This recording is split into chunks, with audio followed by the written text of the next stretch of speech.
got to get further upstream, right? Like I mentioned back to the recruiter's office, but really if we look at it, obviously our whole society is plagued by being sedentary and a lack of physicality. So it happens well before they ever even walk into that recruiter's office. You know, I remember people saying like, oh, do I really need to deadlift this amount? And I would literally say, yeah, your mom should be able to deadlift that amount. Just to walk around, just to earn the right to walk around this planet, you should have some base level of strength. We're not asking for a lot here.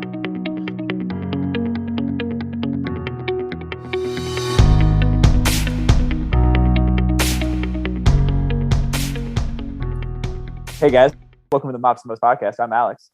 I'm Drew. And on this episode, we are going to be talking to Nate Palin about a possibly overused term, tactical athletes, and whether that word really has any meaning, whether it's valuable, whether it's an effective way to talk about tactical professionals. And Nate is a big name in the tactical strength coach industry, so we were pretty pumped to have him on. He previously was with the NSCA in the early days of the TSAC facilitator course. For folks who are familiar with that, was an Army Ranger, is now working in the private sector. So he's been around the block in terms of tactical strength and conditioning. So enjoy.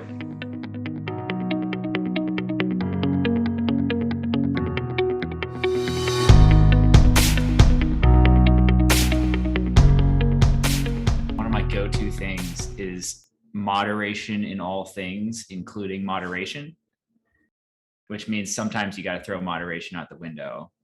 And this is kind of one of those throw moderation out the window weeks. I'm just trying to keep things on the rails. That sounds like a poster you'd buy at Hobby Lobby, to be honest with you. If it's not, it will be. And I'm sure there's going to be a cat involved somehow. Blessed. All right. I guess that's the next iteration of Mops and Mo's, is creating Hobby Lobby posters that people can hang up in their unit areas and stuff. Well, you know as well as I do that the engagement would be through the freaking roof.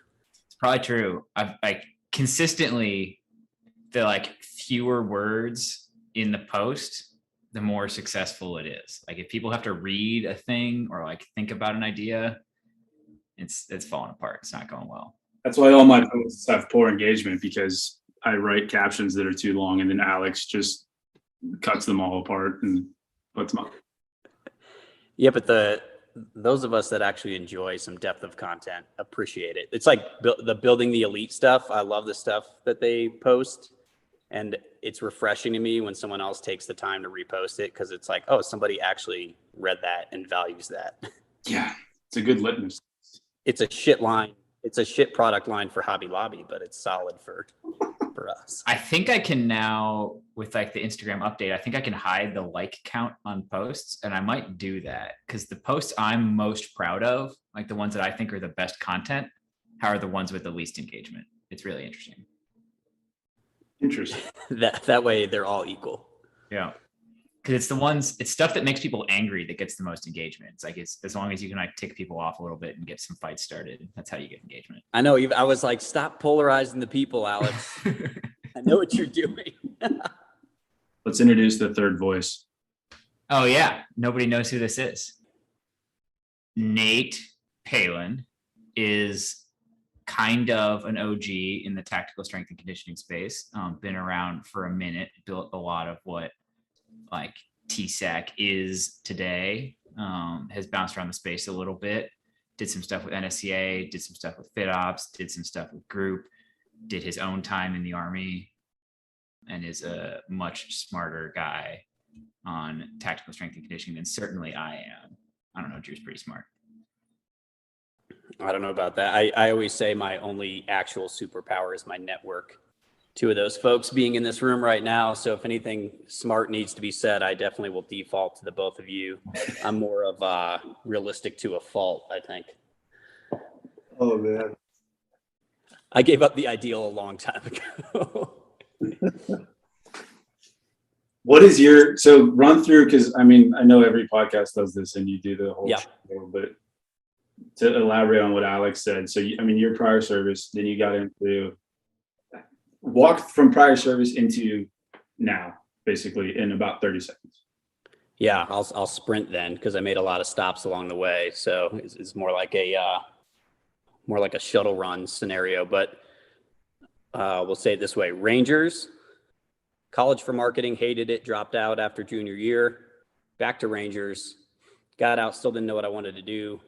Found coaching, found that coaching could be a professional option. Wanted to bring it back to special ops. Owned my own business for a couple of years, Movement Project. Got hired on, totally swinging above my pay grade in DC.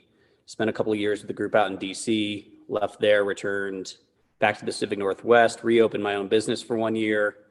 Left that for a position at First Group. First Group for 3 years. Led into NSCA. NSCA for almost 3 years. Led into FitOps, which I think I went to sleep, woke up, and I wasn't there anymore. And then has currently led me to my position of, again, self-employed in conjunction with my business partner, Vernon Griffith. Nice. The famous Vernon. The famous. So, and I won't steal anyone's thunder, but I know today the reason we wanted to talk amongst the three of us was, especially early on in the Mops and Mo's podcast Odyssey, is to discuss with no script whatsoever whether or not tactical athletes, quote unquote, are athletes. And I can say that from where I have been as a strength coach working with guys, I mean, you know, talking about the athletic mindset is one thing, but maybe this is a Western culture thing. I don't know. That's probably what we'll get into. But a lot of guys in the military, guys and gals, do not consider themselves athletes. And there's a question of like, why is that? And if they are able to flip that switch and now think of themselves as professionals, what sort of benefit does that have to this idea of rolling out what we see in the military space, this, you know, this formalized strength and conditioning program? So that's sort of the framework for where we're hoping to go. But who knows? Who knows? I'd love to weigh in on that, which is, I think first, most of us jump to the term tactical athlete without ever identifying athlete by itself. So I think that's kind of the first stop along the way. And I'm not necessarily going to do that now, but that's something for us to consider. Two is, as soon as you throw tactical in front of it, now that becomes a modifying term. So in other words, athlete in its purest sense doesn't need to necessarily stand on its own anymore because it's been modified by the word tactical, much in the same way of something like a mathlete, right? So if we look at what makes somebody just a student who does math versus somebody who's a mathlete, you know, and I don't know necessarily what that difference is, but math would be the sort of modifying term in that scenario. So you nailed it, in my opinion, when you said trying to get folks to get on board with the idea of being a professional. And I think it's not that we're trying to have them be a professional athlete, but the commonality is that athletes think of all of these different factors and all these strings that they have to pull in order to be the best version of themselves to be competitive in their professional space. And so I think, term athlete aside, I love the term professional because that says, okay, as a professional, there are certain characteristics that I should probably value. Because I value those characteristics, maybe I should make a conscious effort to develop them. And maybe that conscious effort leads me toward an evidence-based way to do so. So much in the same that, like, is somebody who shoots pool and makes money, are they a professional athlete? Again, define, I guess, athlete. Does being an athlete mean you actually have to be athletic, or does it mean that you're trying to professionalize your craft? I don't necessarily have the answer to that, but what I will say is that person who shoots pool isn't just hanging out in pool halls and happens to be good at it. There's somebody who's actually putting a conscious effort into developing that. Now, same token, the physical component is going to be considerably less important, although not a non-factor, in something like shooting pool, just like in something like being in the intelligence portion of the military, as compared to, say, somebody that plays football / somebody who's in the infantry. So there's varying degrees of the importance of physicality as a component of that professionalization. Hopefully that made sense. Yeah, I think a lot of people are going to like check out a little bit because it sounds like semantics, but I think the important part is questioning how the terms we use affect the way we behave and the kinds of things we do and the resources we put behind it and things like that. Yes. And I think that's why the tactical athlete term has been popular. And that's the same reason the human performance optimization term has been popular, is that things like those help people understand what we're trying to do. And then I think there's a pitfall there in that, depending on the kind of unit you're working with, approaching it with a tactical athlete mindset might lead a new coach to make some assumptions about the kind of baseline level of fitness and movement competency and things like that they can expect walking into an organization of tactical professionals. And like, when I say the type of unit, people are going to think I mean like combat arms versus not combat arms, or conventional versus elite. But even if you walk into some like fairly elite units, you're going to see some serious issues with movement that a coach might not expect to need to deal with up front when they start thinking about the term tactical athlete. I know I ran into it first in a big way. You talked about the intel community. I came out of the intel community. I have realistic expectations about the fitness levels of soldiers in conventional assignments, but I got to the Master Fitness Trainer course, and I know like one of the first tasks was like, hey, I design a strength training circuit for the next class to go through. And we put it together and we put an exercise. We put single leg RDLs in the strength training circuit. And that was a mistake. I didn't think that was an unreasonable ask. I was thinking like the kind of people that come to this course are into this stuff. They've done it before. It shouldn't be new. It's not a big deal. But just something as simple as balancing on one leg was a huge ask for a majority of the course. And we had to like essentially pause the thing and like dial back and explain some regressions and like a good kickstand position to use if you can't balance at all. And that's something that I think coaches need to understand. And it's a potential pitfall of the tactical athlete term. But then there's some potential utility too of getting tactical professionals to care about how they take care of their body and how they take care of their health to optimize performance like an athlete would. So it's just making sure we keep it in perspective. Yeah, I think part of what you're doing is prior to coaches, especially in the tactical setting, most tactical professionals defined their fitness on their own terms and in their own terms. And so the people who come to Master Fitness Trainer, for example, are probably, hopefully, people who are valuing fitness, but what that fitness actually means is specific to them. So you probably have some bodybuilders show up. You probably have some O-course racers show up, maybe a few actual athletes, maybe some folks who are just love to grind and crush, the PT test or something along those lines. And so there was no real definition of what it meant to be fit.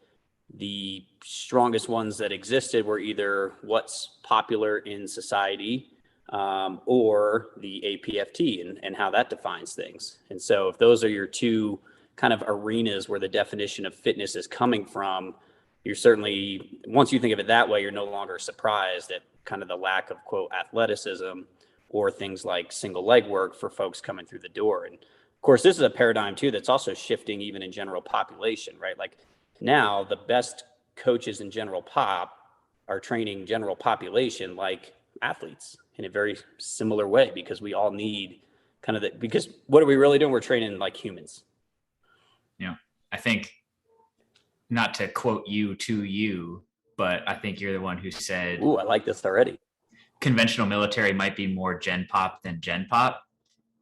Cause like when you're dealing with a kind of general population people that end up working with a trainer or a coach or something like that, there's a lot of selection bias that goes into that.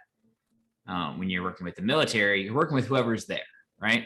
And they come from all sorts of different backgrounds. Some really value fitness, some played high school varsity athletics or Division I college athletics or whatever, all the way down to somebody who like had to lose 100 pounds to be eligible to enlist, right? There's a whole huge realm there. And I think you brought that up when we were talking about it, because as we're hiring professionals to work with the military, the requirements that are being set out for these job descriptions are very much tailored towards people that are working with athletes, either at the collegiate or professional level. And that's great. And that has an awesome reputation. And those guys have a ton of knowledge, but it might be worth opening the aperture a little bit to people who have more gen pop experience, because that might be just as, if not more applicable to the population we're working with. And that's kind of at the heart of the whole tactical athletes, is it a good term thing?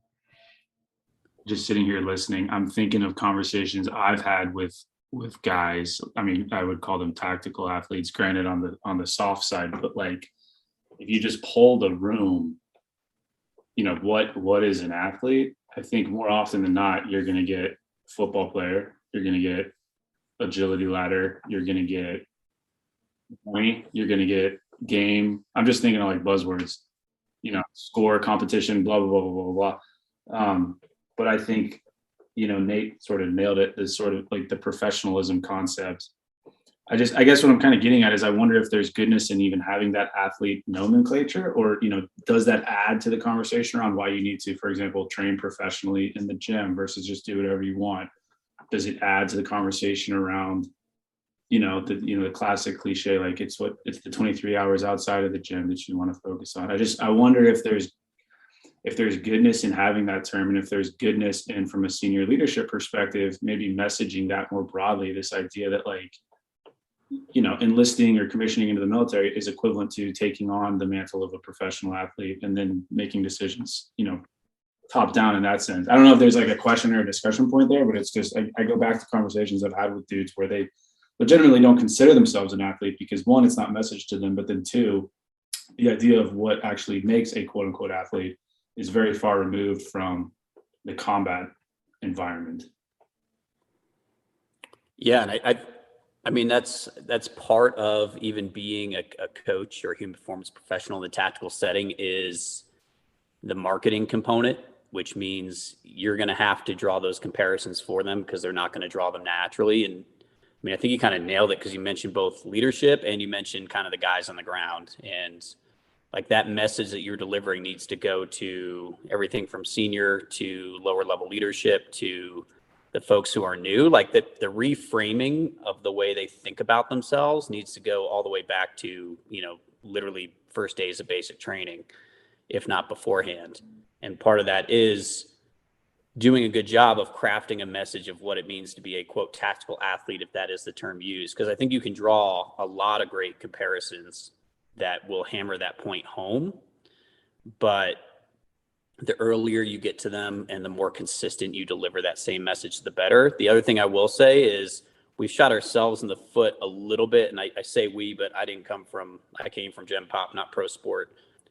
Coaches who come from sport definitely shot themselves in the foot a little bit because early on they brought a lot of value. One, movement, absolutely. Alex kind of nailed that earlier. Two, strength and power.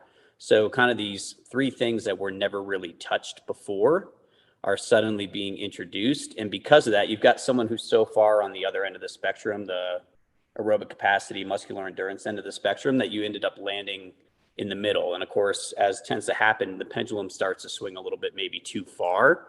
But the other thing is that those coaches, because they had such a good sell with things like strength, power, they also started to sell things like agility. The problem is they sell them like they're selling it to, you know, an operator. So it's always like, hey, think of like when you enter the room this, and when you do this, and it's like you're trying to draw this direct comparison, where instead you have to look at more of like, okay, what are the underlying components of what's being trained through something like agility, and how do they actually apply to you in your space, versus trying to make them equal because they're just not. And so I think that's a little bit of it too, is because of some early success, we might've gone a little bit overboard in drawing these straight comparisons to the on the field athlete, where if we take a step back, kind of like you were before, with the idea of like, hey, athletes pay attention to more than just the 1 hour of training. Athletes professionalize their craft, and there's obviously as much of a cognitive component as there is a physical component. And as soon as you start to talk about it in that way, that's, I think, going to resonate, and it's going to resonate with all MOSs. I think you talked about all MOSs, and you alluded to it a couple times there, but I think it's just as important to communicate to coaches coming into the tactical arena what they should expect, right? Because for most of them, it's fairly easy to picture like special operations or infantry, and still like decently within reach to picture like artillery or armor or military police or things like that. Yep. But I know it was really eye-opening to me to get to the MFT course, because prior to that, I had only served in brigade combat teams, like normal units organized around maneuver elements.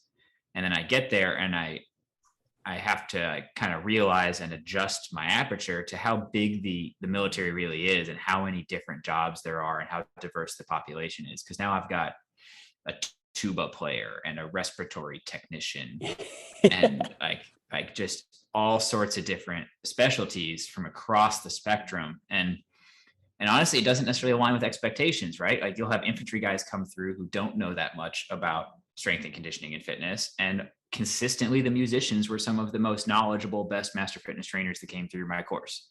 And just like getting people prepared for the diversity and the differences and the levels of physical demand and how to talk to different jobs within the military. Because you can't use that same, like the classic picture clearing a room thing isn't going to work if you're talking to somebody who knows they're never going to do that.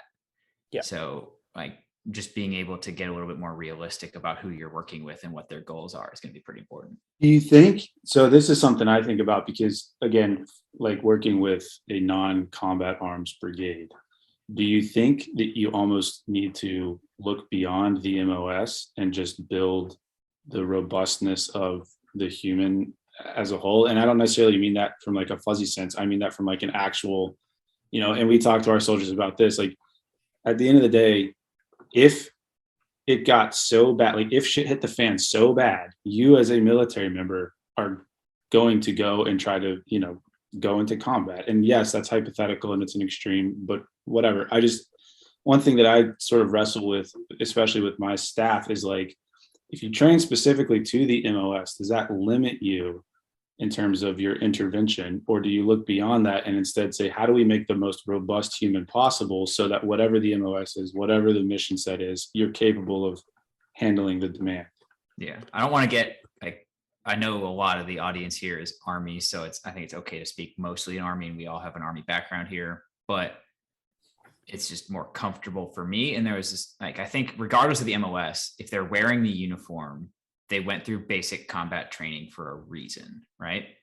If they weren't in a position where the Army was expecting that a scenario could result in them deploying to combat, it would have been cheaper to hire them as a civilian or a contractor and not owe them a ton of benefits and access to all these resources and things like that. It is expensive to turn a civilian into a soldier, and the Army made that decision based on thinking that person needs to be prepared for combat. That is the fundamental reason you would put someone in uniform. And I talked about it a little bit at TSAC, but like it was like just your brigade's a bunch of medical specialists, Drew. And I had one come, she didn't come through when I was teaching. She came through one of the ACFT classes. One of my buddies was teaching, but she had worked in a hospital for her whole career. They did deploy to Afghanistan. They ended up setting up a clinic to treat the local populace. Like they had some security from an infantry unit, but they were still attacked. And the doctor she reported to was shot in the abdomen, right? He goes down, he's not behind cover. She has to run out from cover and needs to move him like 20-ish yards to get him behind cover. Runs out, grabs him by the body armor and tries as hard as she can to move him. He doesn't move. She's just not strong enough, right? It was never a part of her job. She trained for the APFT. She did plenty of push-ups and sit-ups and jogging and stuff, but there'd been no reason for her to train strength specific to her MOS. But now all of a sudden she finds herself in the exact scenario why she was sent to basic combat training, because she's still a soldier and still needs to go to combat. And she can't do the physical baseline thing of getting him behind cover. She's knowledgeable enough from her work to provide care. She's a technical expert in her craft, but it took like 2 or 3 tries. She tried to drag him. She couldn't do it. He didn't make it.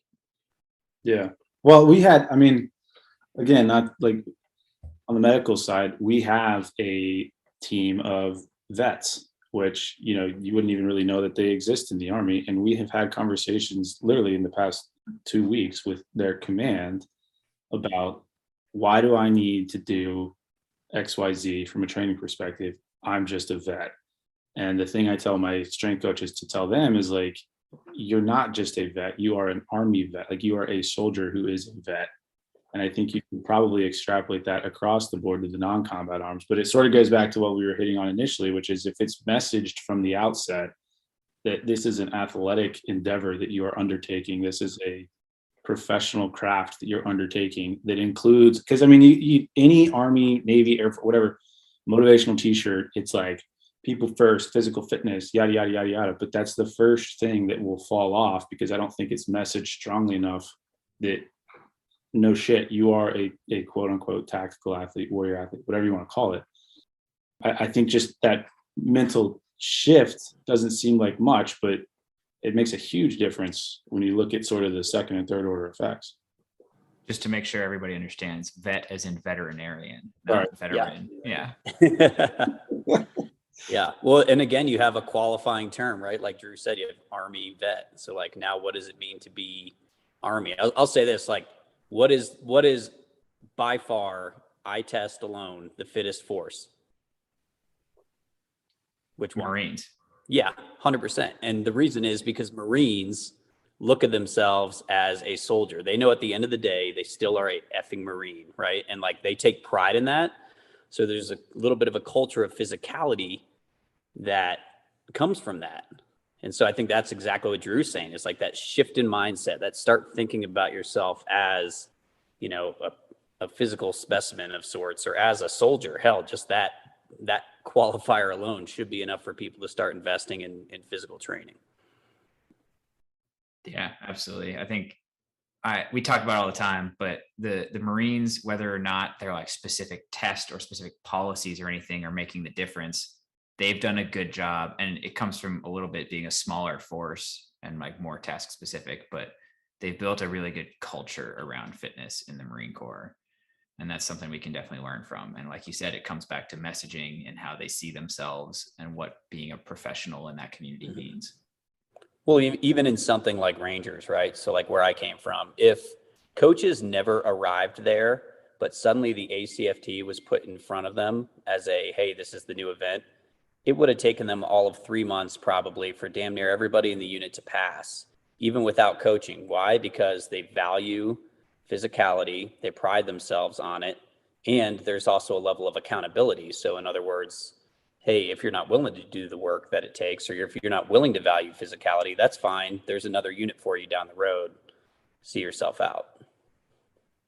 Do you think, well, I mean, the short answer is yes, in terms of difference between combat arms and non-combat arms, but do you think that there is somewhat of a hang up between a soldier in a non-combat position, or, you know, a maintainer in the Air Force versus, you know, a PJ, any service, but somewhat of a hang up between those who don't perceive themselves, like Alex said, as going into a situation that's going to require a level of physicality, and those that do? Because I mean, in as much as when I was on the soft side, guys did not necessarily consider themselves athletes, they understood innately the importance of being physically fit, whether that's so you don't get, you know, body shamed by your buddy, or whether it's because you actually do understand the connection between being strong and being effective.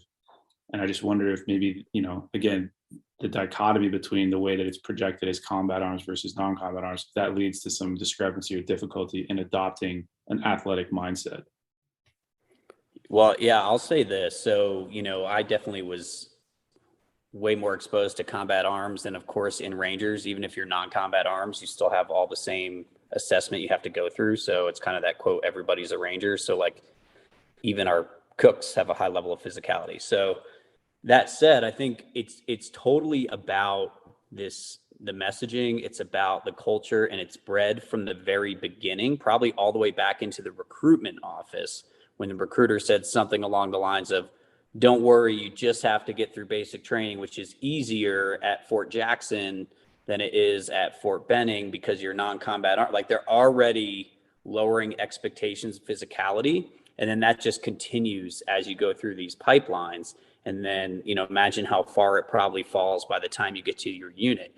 And the level of person in terms of their physical abilities that's entering one MOS versus another has nothing to do with it whatsoever. Like there's definitely not this, oh, the people I went to infantry school with were physical beasts naturally. Like no way in hell.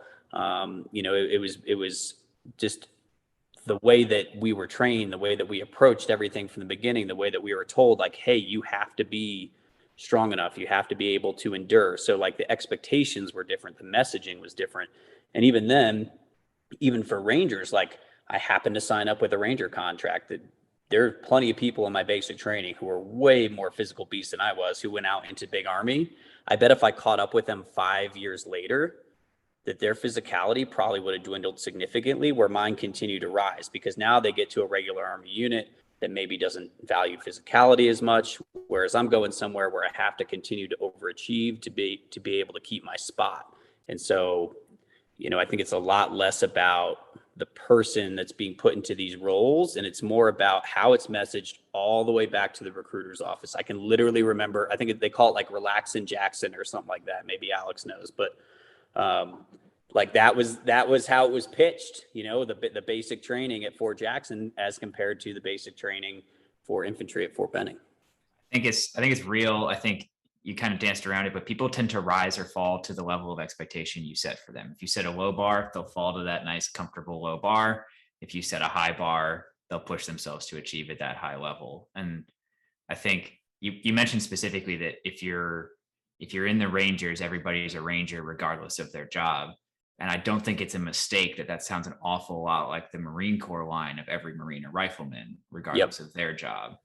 And I think that's something the Army could do to like buy into a little more of like, and this is going to sound stupid, but like every soldier's a soldier. We know what a soldier's supposed to be. When you picture it in your head, you know what it looks like and you know what the responsibilities are. We need to make sure every soldier remembers that they are, in fact, a soldier. And that might be kind of the value of the tactical athlete term, is that like every tactical professional needs to be prepared for the physical demands of that profession. Like even like you might find yourself in a current role where you like sit in a car a lot or sit behind a desk a lot or whatever it is, regardless of your profession, but you're in that profession to do the core responsibility of it. So you need to be prepared for it, whether that's dragging a hose and putting on bunker gear, or whether that's chasing somebody down and tackling them, or whether that's closing with and destroying the enemy. Yep. If you wear the uniform, that's why, or else you wouldn't be in the uniform. It's something Vernon and I talk about all the time. We call them basically critical and common tasks, right? And it's like people always use the common task excuse, of which is what they do the majority, 99.9% of the time. And that's their reason for not challenging themselves to train physically. The problem is that critical tasks, which are that 0.1%, they might hardly ever happen, but when they do, it means the shit is probably hitting the fan, and you're going to have to reach to a place that maybe you've never reached before if you haven't trained for it. We had a commander in SF even who said, like, why are we lifting all these weights when our guys, 99.9% of what they do is aerobic? And I was like, because what happens during that 0.1%, if you're not strong enough to, like the story you told earlier, if you're not strong enough to drag somebody out of a firefight, like you will never forgive yourself, because all it would have taken was for you to invest a couple of days a week of picking up something heavy. It's literally that easy. And I think I would add to that too, because I mean, we talked about the professionalism part of it. If you do flip that switch, regardless of your job description, that you are in fact a tactical athlete, there's a lot that goes into that in terms of how you take care of yourself, sleep wise, financially, relationships, et cetera, et cetera, et cetera, getting into the whole kind of holistic thing. But I mean, you go pick any random college football player, any like basketball player, whatever, pick a sport. Like it's the work that those guys do outside of their sport that makes a difference. When, like Nate said, you're, 1 second left of the game, throwing up a 3-pointer. Like it's not necessarily you being present in the gym or you training that goes into it. I think it's everything else that you've taken time to prioritize. And I see this happen with the population I work with, where they get home, they take the uniform off, and like it's video games, pizza, and beer. And that's just the way it is. As long as I can pass my APFT or ACFT or whatever the test of the day is, like I'm good to go. So I think there's a lot, and we've hit on this a couple of times, but there's a lot that goes into the second, third, fourth order effects of just shifting the message around why are you here? What are we really training for? And what's the supposed outcome? I think worst case is we're all completely wrong and they don't end up getting put in a position where they have to tap into those critical tasks or do that thing. And their job is entirely sedentary. And all they get out of doing all this stuff is that they're healthier and less likely to get injured and age with better bone density and more lean muscle mass and less heart Yeah. disease and less high blood pressure. And damn, like that was what a waste of time. Well, like I train so I can beat up my 10-month-old daughter's future boyfriends, but hopefully I don't have to beat. Hopefully I never have to beat up those future boyfriends, but just being big enough to scare them off is that sort of critical common task that I need to focus on. Smart move, in my opinion. I mean, it goes back to even like we got to get further upstream, right? Like I mentioned back to the recruiter's office, but really if we look at it, obviously our whole society is plagued by being sedentary and a lack of physicality. So it happens well before they ever even walk into that recruiter's office. You know, I remember people saying like, oh, do I really need to deadlift this amount? And I would literally say, yeah, your mom should be able to deadlift that amount just to walk around, just to earn the right to walk around this planet. Yeah. You should have some base level of strength. We're not asking for a lot here. Right. It's one thing. CrossFit did a good job of presenting it, right? Like the ability to squat is the ability to get in and out of a chair unassisted or on and off of a toilet unassisted. And the ability to deadlift is the ability to carry your groceries to the door, put them down, unlock the door, and then pick them back up again, right? These are tasks that every human should be able to do to some degree. And like that degree varies based on the age of the person and their goals and all of that. But I think a little bit of what we're doing with the whole tactical athlete concept and the tactical strength and conditioning concept is like crawling back upstream closer to the real problem, which is that if we could address this stuff in high school or in middle school, we wouldn't need all the stuff in the military to play catch up and reteach people how to move. Like we need to, I had a conversation with a buddy yesterday, right? Like imagine like we are all, every single person walking around the planet today is the product of thousands of years of evolution, and they benefit from thousands of years of collective knowledge, and they have access to food from across the planet and all this stuff. Like imagine being the beneficiary of that. Like your ancestors successfully reproduced for millennia to produce your optimized, amazing genetics. And you're going to tell yourself you can't deadlift. This is the best they could do. Yeah, you're going to tell them, like you're going to turn around and explain to them who survived in like the tundra and killed a saber-toothed tiger with their bare hands that you can't deadlift 140 pounds or do a leg tuck. Come on, like just make them proud. Forget about everything else. Like you are a pretty impressive physical specimen just to be here right now. I heard something once. It was something along the lines of like, if humans could fly, people wouldn't do it because they would consider it exercise. I think that's pretty spot on. Like I almost like I smile and cry at the same time. Like if I took my entire brigade and taught them how to fly, I don't think very many of them would choose to do it because it'd be like, that's too hard. I mean, in fairness, like chickens are the only surviving dinosaurs, and they chose not to fly despite the ability to do it. So maybe there's something to that. Good point. All right, let's put a bow on this. So do we think tactical athletes are athletes? In a single word, yes or no? I'm going to vote yes. Yes. I'm going to vote yes as well. I think there's some important conversations around it, obviously, but I think fundamentally it provides more value than it creates problems. Right. And I think that this is probably the first in a series of conversations like this, just attacking the pros and cons and the intricacies of the whole thing, but to sort of set the tone going forward in terms of mindset shift, how you approach training, how you approach sleep, your, relationships, blah, blah, blah, blah, blah. It would be like, to Alex's point, you'd be better off accepting that than sort of fighting it. This idea that by taking the oath, you are now a athlete and everything that comes with that. Well, we don't need to go down this rabbit hole because I know you're trying to wrap it up and put a bow on it. But I guess the next conversation is, are all humans athletes? There you go. Stay tuned for the next episode with Alex by himself talking about, are all humans athletes?